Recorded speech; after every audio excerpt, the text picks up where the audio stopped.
IMA 158 long course initial test pattern. First of all बेटा आप लोगों को पता होना चाहिए कि आपका जो टेस्ट होगा वो ई टेस्ट होगा, यानी वो कंप्यूटर पे होगा। आपका पेपर आपका जो टेस्ट है वो ऑन पेपर नहीं होगा। आपका टेस्ट कैसे होगा? कंप्यूटर पे होगा। उस टेस्ट के दो पोर्शन होंगे। पहला पोर्शन होगा इंटेलिजेंस टेस्ट का, दूसरा पार्ट होगा एकेडमिक टेस्ट का। जो इंटेलिजेंस टेस्ट है वो बेसिकली उसके मजीद दो पार्ट्स हैं। कितने पार्ट्स हैं? मजीद उसके दो पार्ट्स हैं। पहला जो बेटा इस टेस्ट का पार्ट है वो है verbal intelligence test. Verbal intelligence test में 84 एमसीक्यूज आपसे पूछे जाएंगे। ड्यूरेशन इसकी है 30 मिनट्स, 30 मिनट हैं और 84 एमसीक्यूज हैं, ये आपसे पूछे जाएंगे। सब्जेक्ट्स का एरिया अगर हम देखें, इधर मैंने आपको दो तीन चीजें लिखी हैं, लाइक एनालॉजीज इस आपसे पूछी जाएंगी, जिसमें क्वेश्चन होता है रिलेशनशिप के हवाले से कि अगर आंखें देखने के काम आती हैं तो माइंड किस काम आता है, इस तरह का क्वेश्चन आ सकता है। दूसरा है सीरीज। इसमें अल्फाबेटिकल सीरीज हो सकती हैं, इसमें लेटर सीरीज हो सकती हैं, इसमें नंबर सीरीज हो सकती हैं। सीरीज के आपके पेपर में 5 से 7 क्वेश्चन तकरीबन पूछे जाते हैं। एनोलॉजी के 3 से 4 क्वेश्चन आपके पेपर में पूछे जाते हैं। और क्लासिफिकेशन, जिसमें ऑड मैन आउट कहता हूँ, लॉजिकल रीजनिंग, सिनोनिम्स एंड एंटोनियम्स। अगर आप हमारे पेड कोर्स में प्रिपरेशन करोगे तो सारी चीज़ों की तैयारी करवाई जाएगी। ये तकरीबन 22 टाइप्स हैं। और अगर आप फ्री में प्रिपरेशन करना चाहते हो तो इसी चैनल पे वर्बल इंटेलिजेंस टेस्ट की हर टाइप के लिए 5 से 10 वीडियोस अपलोड हो रही हैं, हुई हैं। आप उनको भी देख सकते हो, ठीक है। वर्बल इंटेलिजेंस टेस्ट को अगर बेटा आपने प्रिपेयर करना है तो मैं आपको दोनों चीजें बता चुका हूं। दो ही मेथड्स हैं। देयर आर 22 टाइप्स और 86 एमसी 84 या 86 एमसीक्यूज आपके पेपर में आएंगे। 30 मिनट्स आपको दिए जाएंगे। एक चीज आपने नोट की है, तकरीबन 90 एमसीक्यूज और 30 मिनट्स हैं। मतलब एक एमसीक्यूज हल करने के लिए आपको कितना टाइम रिक्वायर्ड है? 1 मिनट में आपने कितने एमसीक्यूज हल करने हैं? 3 1 बार 3, 3 3 बार 9। 1 मिनट में आपको 3 एमसीक्यूज हल करने हैं, यानी you have just 20 seconds for one question. Verbal intelligence test में 20 सेकेंड में आपको एक क्वेश्चन हल करना है। और अगर इसी तरह नॉन वर्बल की हम बात करें तो नॉन वर्बल में 64 एमसीक्यूज और 30 मिनट्स हैं। मतलब तकरीबन 30 सेकेंड्स आपको एक क्वेश्चन के लिए दिए जा रहे हैं। आपको 30 सेकेंड में एक क्वेश्चन हल करना है। और ये तभी पॉसिबल है जब आप हर तरह से इंटेलिजेंस टेस्ट को प्रिपेयर करो। अच्छा सर, इंटेलिजेंस टेस्ट में पासिंग की क्या रेशो होती है? You have to gain 60% of marks in intelligence for passing. Pass करने के लिए 60% क्वेश्चन आपको ठीक करना पड़ते हैं, और सिलेक्ट होने के लिए 90+। ये ऑफिशियली नहीं है, ये मैं खुद आपको बता रहा हूँ। OIR आप अगर अपना बेहतर बनाना चाहते हैं, OIR कहते हैं ऑफिसर इंटेलिजेंस रेटिंग को। ऑफिसर इंटेलिजेंस रेटिंग, अगर आप वो बेहतर बनाना चाहते हैं तो आपको 90+ स्कोर करना पड़ेगा। 90+ परसेंटेज के हवाले से बता रहा हूँ। वैसे तो ये तकरीबन क्वेश्चन बनते हैं 150, और 150 क्वेश्चंस में से 135+ क्वेश्चंस आप ठीक करेंगे तो फिर आपका OIR बेस्ट होगा। और अगर आपका OIR बेस्ट होगा देन आपकी सिलेक्शन पॉसिबल है, अदरवाइज इधर से ही छुट्टी। सो नॉन वर्बल की 9 टाइप्स हैं, वर्बल इंटेलिजेंस टेस्ट की 22 टाइप्स हैं। इन सब को बेटा अच्छे से प्रिपेयर करना आना चाहिए आपको। अगर लेंथी मेथड्स की मदद से हल करना स्टार्ट कर दोगे, टाइम की कमी की वजह से आप रह जाओगे। ये मैं आपको उन स्टूडेंट्स की कमियां बता रहा हूं जो स्टूडेंट्स में होती हैं। यस, ये डिफरेंट स्टूडेंट्स की कमियां हैं जो मैं आपको बता रहा हूं। बहुत सारे स्टूडेंट बेटा मैंने ऐसे देखे हैं जिनका, क्या मैंने बोला, बहुत सारे ऐसे मैंने स्टूडेंट देखे हैं जिनको हर एक टाइप आती है, हर एक क्वेश्चन आता है, लेकिन फिर भी वो OIR बेस्ट नहीं बना सकते। आप किसी भी वैकेंसी में, आप PMA में हैं, GDP में हैं, MC में हैं, AFNS में, आप कहीं भी हैं, अगर आपका OIR ऑफिसर इंटेलिजेंस रेटिंग अच्छी नहीं बन रही, इसकी दो वजूहत हैं। या तो आपकी स्पीड कम है, आप प्रैक्टिस नहीं कर रहे, आपको टेस्ट की प्रैक्टिस करनी चाहिए, या आपने टिप्स एंड ट्रिक्स नहीं सीखे। ये दो चीजें हैं जिनकी वजह से आपका OIR डाउन जाता है, आपकी सिलेक्शन नहीं होती। लोग इस मसले को बिल्कुल लाइट लेते हैं, लाइट नहीं लेना। अगर आप इस मसले को लाइट लोगे, आई एम श्योर कि आप अपने इनिशियल्स में ही बाहर हो जाएंगे। अगर इनिशियल्स आप 60% के साथ पास भी कर लें, then I am pretty sure आप ISSB में भी ना तो आप जाओगे, अगर चले जाओगे तो आप उधर किसी काम के नहीं होंगे, क्योंकि वहां पे भी OIR की checking.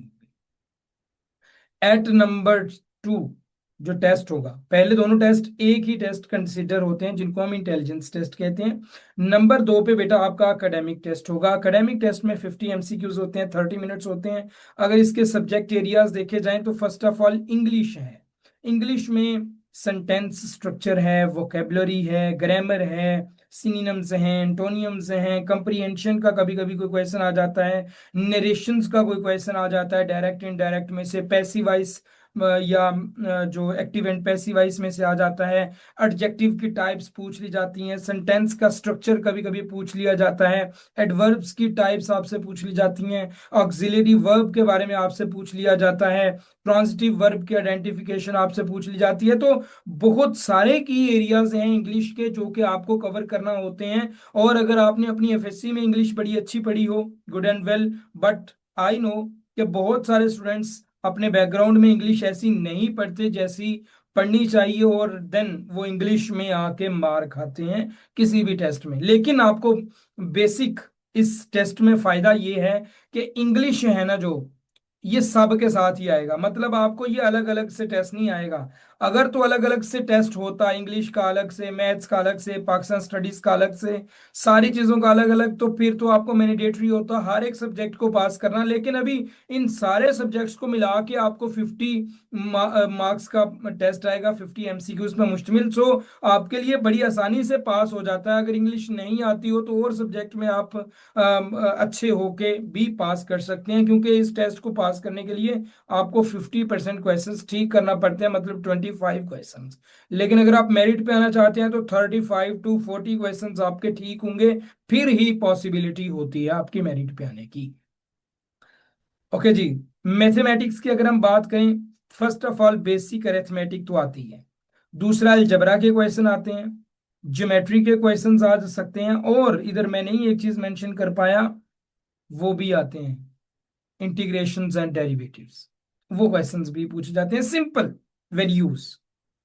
Pakistan studies next subject है जो इसमें इसमें पाकिस्तान जो पाकिस्तान हिस्ट्री है, लाइक जब इंडिपेंडेंस से पहले प्री इंडिपेंडेंस जो मूवमेंट्स थी वो बड़ी इंपॉर्टेंट होती हैं, खासतौर पे उनके लीडर्स और उनकी डेट्स बड़ी इंपॉर्टेंट होती हैं, वो आपको पता होना चाहिए। पाकिस्तान की geography, passes, deserts, rivers, lakes कहाँ कहाँ पे हैं, डैम्स कहाँ कहाँ पे हैं, ये बड़े इंपॉर्टेंट होते हैं, ये आपको पता होना चाहिए। मेजर इवेंट्स पाकिस्तान में 1947 से लेके आज तक के जो मेजर इवेंट्स हुए हैं वो कौन कौन से हैं, और उनको लीड किन्होंने किया और उनके पर्पस क्या थे, ये आपको पता होना चाहिए। वेरी इंपॉर्टेंट वन, कॉन्स्टिट्यूशंस 1947 से लेके, ऑब्जेक्टिव रेजोल्यूशन 1949 से लेके, इंडिया एक्ट 1935 से लेके आज तक जितनी भी कॉन्स्टिट्यूशंस हुई हैं उनके बारे में आपको बेसिक मालूमात होनी चाहिए। अमेंडमेंट्स के बारे में आपको मालूमात होनी चाहिए। पाकिस्तान की नेशनल सिंबल्स जो हैं बेटा उनके बारे में आपको मालूमात होनी चाहिए।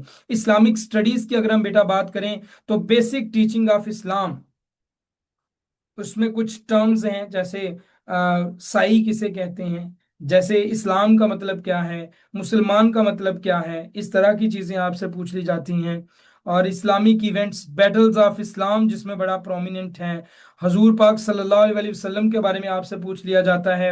डिफरेंट जो बैटल्स और गजवात हुए उनमें लीडर कौन था, कितने काफिर मारे गए, कितने मुसलमान शहीद हुए, कितने प्रिजन हुए, बच्चों के बारे में, किसने पहले इस्लाम कबूल किया, और पहली वही कहाँ पे नाजिल हुई, कुरान पाक के बारे में मालूमात आपसे पूछ ली जाती है।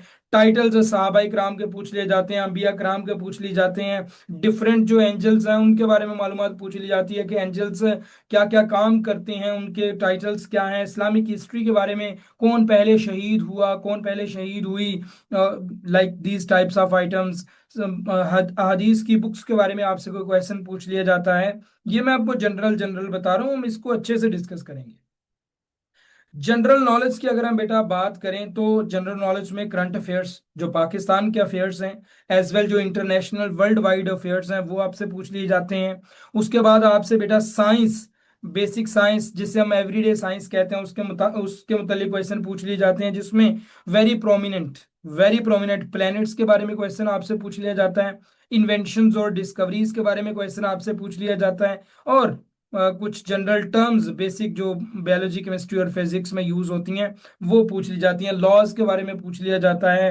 ये इंपॉर्टेंट है। कुछ रिएक्शंस केमिस्ट्री के, इंटरनेशनल ऑर्गेनाइजेशंस के बारे में पूछ लिए जाते हैं, लाइक यूएन है, WHO है, फेस्को है, इनके बारे में आपसे पूछ लिया जाता है। यूनेस्फ है, उसके बारे में, जैसे OIC है, वो इंटरनेशनल ऑर्गेनाइजेशंस, और इनके बारे में खास तौर पे हेडक्वार्टर, इनके मेंबर्स कितने हैं, पाकिस्तान ने कब इस ऑर्गेनाइजेशन को ज्वाइन किया, और उस ऑर्गेनाइजेशन का पर्पस क्या है बनाने का। ये कुछ चीजें हैं जो आपसे पूछ ली जाती हैं। ये मैंने आपको थोड़ा थोड़ा सा सिलेबस बता दिया है जो आपके पेपर में पूछा जाता है।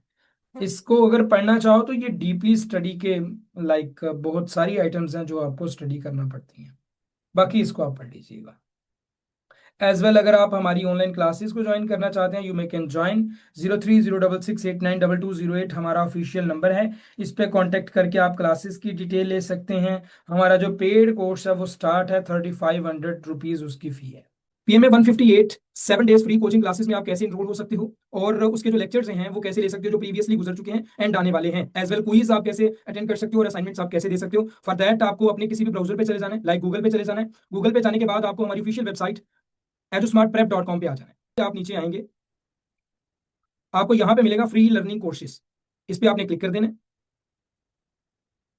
क्लिक करते ही आपके सामने बेटा PMA 157 फ्री कोर्स नजर आएगा आपको, 158 PMA long course test preparation 7 days coaching classes. आपने इसके ऊपर क्लिक कर लेना है। अब क्योंकि ये कोर्स फ्री है, आपको जस्ट स्टार्ट नाउ पे क्लिक करना है। जैसे ही आप स्टार्ट नाउ पे क्लिक करेंगे, आपके सामने इस तरह का एक फॉर्म आ जाएगा।